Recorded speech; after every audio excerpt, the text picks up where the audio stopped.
Am I just doing this video because it did well last year? Probably. But am I going to enjoy it anyway? Yeah, why not? I'll find it fun. Hi guys, it's me again, I'm Dan and welcome back to another video. So today, I'm going to be talking through my highlights of 2022.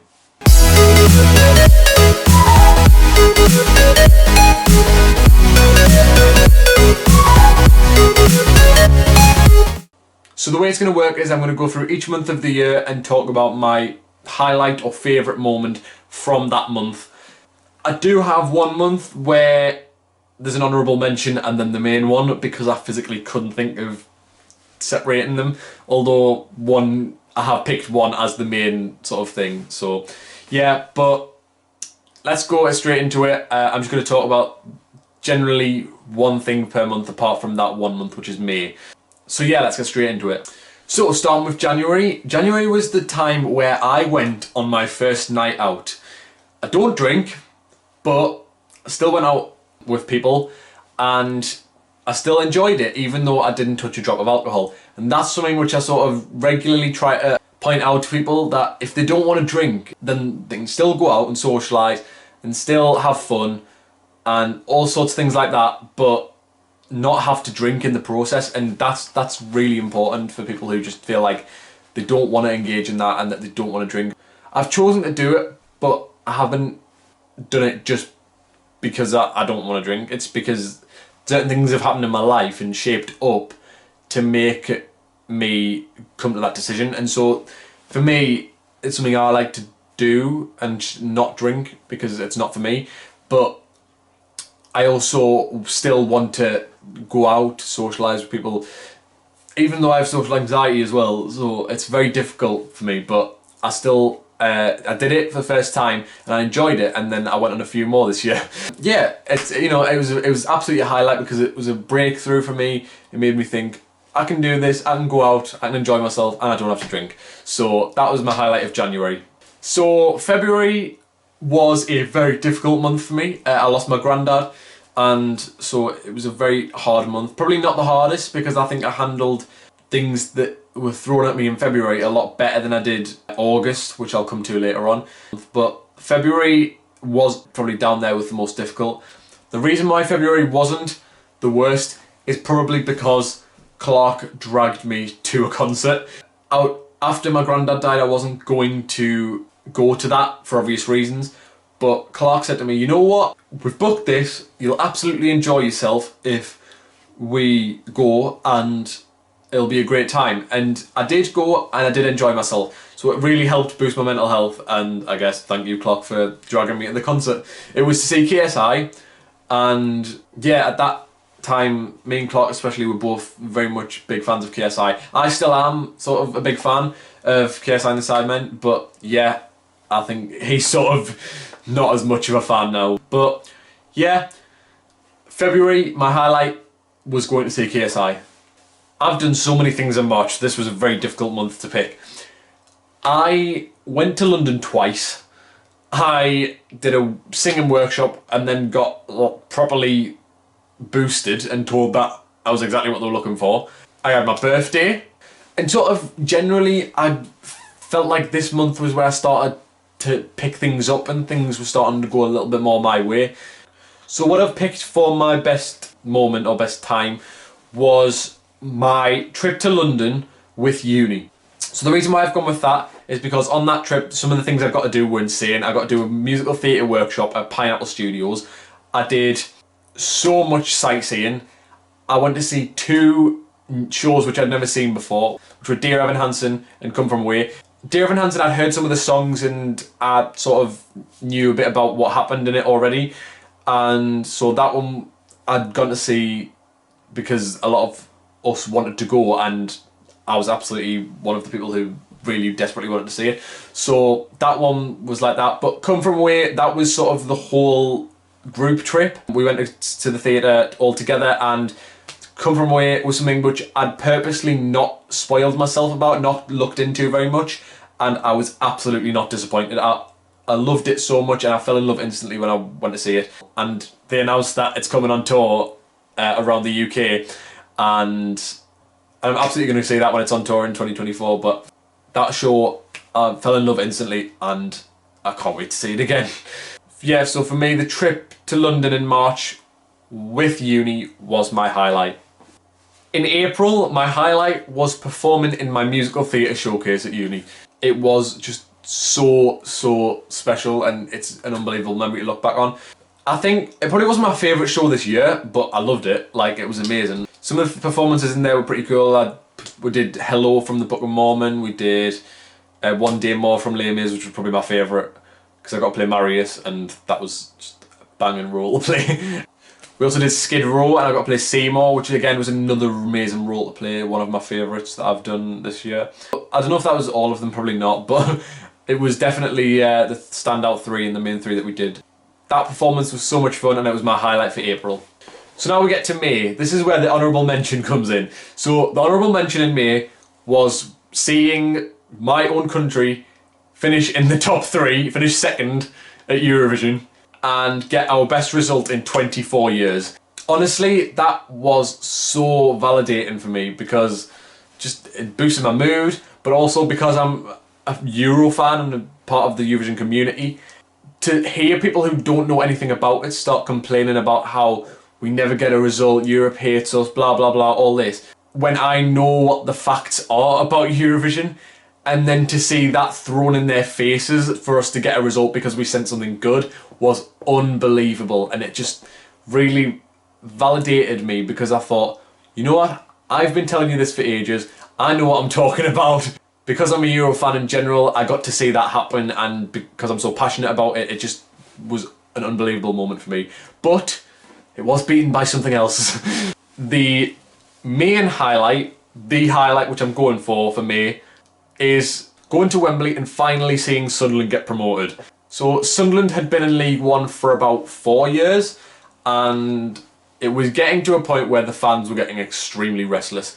Obviously this was a good time for it to happen, because otherwise I think if we'd stayed down any longer it wouldn't have gone very well. Something which I'd been saying regularly is that if Sunderland were to get promoted, I would love it to happen through the playoffs. I don't want to get playoffs if we're going to lose them, but if it was going to happen, I wanted it to go through the playoffs, because this experience that at Wembley, rather than just at your home ground and winning the last game of the season to then confirm your promotion, yeah, that would be nice, that would be great. Like, potentially you'd get to see your team lift the trophy if you win the league, but if you go through the playoffs, there's something about it, you get those extra couple of games, and if you get promoted, you win them, you go through and you progress.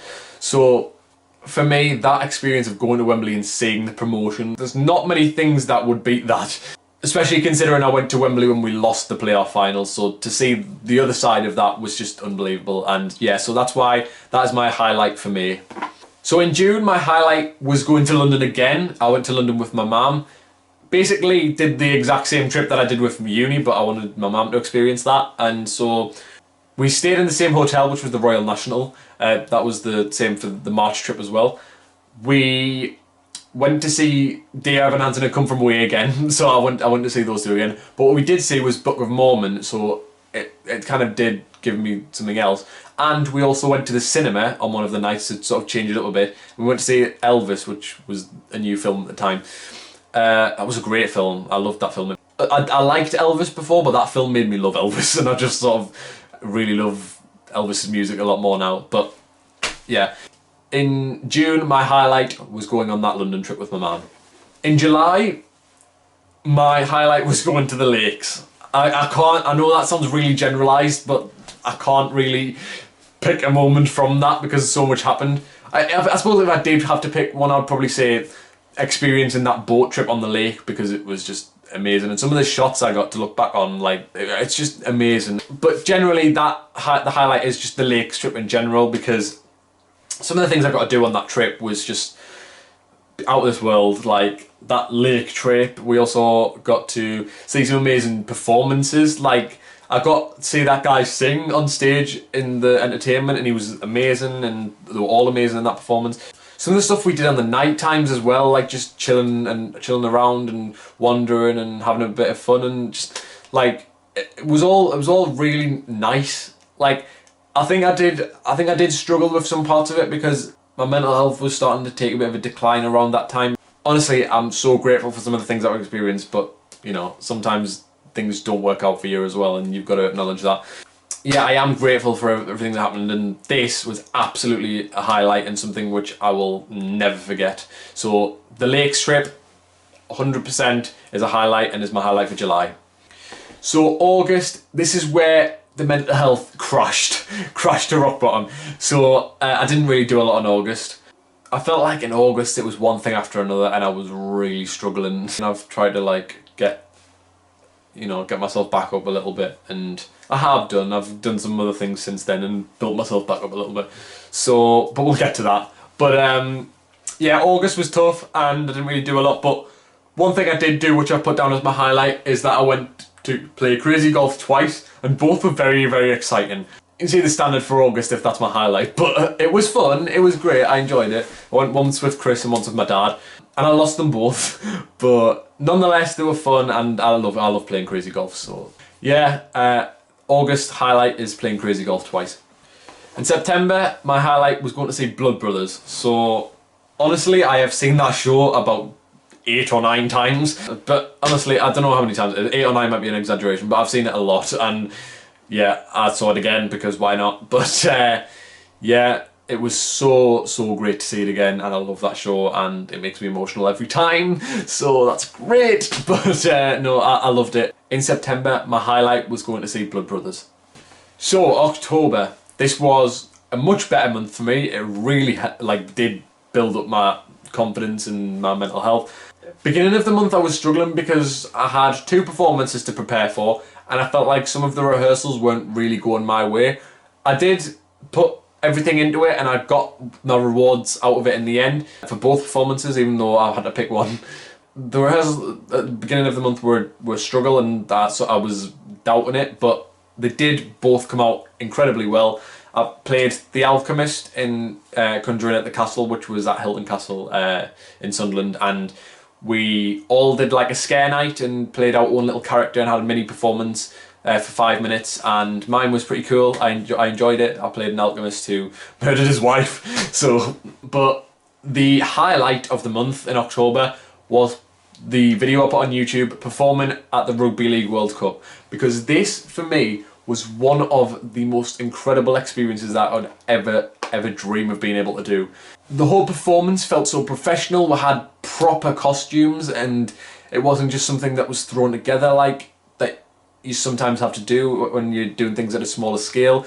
This all felt like a professional performance that I got to be a part of, which was just unbelievable. And I'd probably say it's my second favourite performance that I've ever done, because Only Today, which I spoke about in last year's video, which I did in 2021, that will never be beaten because I got to play a character which no one else has ever played before, and that I felt, you know, a connection to. So with that, it was a full musical. It was something which was a lot bigger for me and something which I put a lot more into.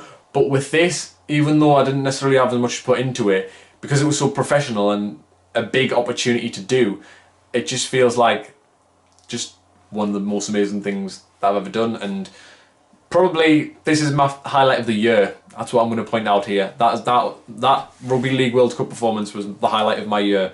So yeah, not only is it that, it's the highlight for October. In November, my highlight was going to see a fireworks display at Clark's. For Bonfire Night, Clark put on a fireworks display, mainly because he wanted to do it as his 500 subscribers special. I helped him work on that video. I filmed a bunch of stuff for it. Well, most of the stuff for it. But he did all the fireworks and he put a lot of effort into that, so, you know, he wanted to do something pretty big for his 500 subscribers special. Mad that he's hit 500 subscribers now, but he's already like very close to 600. Hopefully Clark can hit 1,000 subscribers in 2023. I think it would be a pretty achievable goal for him. But anyway, enough about Clark. Yeah, that is my highlight for November 2022. So, December. You're all thinking that I'm going to say Christmas for my highlight, aren't you? Yeah. Well, I'm not. My highlight is going to York Christmas markets. So I know that was on the 1st of December, but I did go to York on that day, even though it was split over the Wednesday and Thursday, last day of November, first day of December. But on that first day of December, I did go to York Market, so it is included in the month. And so for me, that is my highlight, because I don't think, if I'm brutally honest, Christmas was the best one I've had in recent years. However, I did love it. I loved Christmas. It was great. With that, it was the point where I started to get into the festive spirit a little bit. There was some great things there. I had the most amazing hot chocolate. The hotel stay, I know that was the night before, which probably doesn't really count, but I can put it towards it. And just generally the whole Christmassy vibe of going to markets I enjoy, and it's not something that I usually do. Like, I've done it once before more locally, but to go away and do it, it was really nice, and I thought it was quite special and obviously really festive. So I found that to be an amazing experience, and that is why that is my highlight for December. Yes. Those are my highlights of 2022. I hope you have enjoyed this video. If you did, please leave a like, drop a comment down below, let me know what your thoughts were on the video. And also please subscribe to keep up to date with my content and click the bell to receive a notification whenever I upload. But as I said, that's going to be it. So that's leave a like, drop a comment down below, and I will see you in the next video. Bye!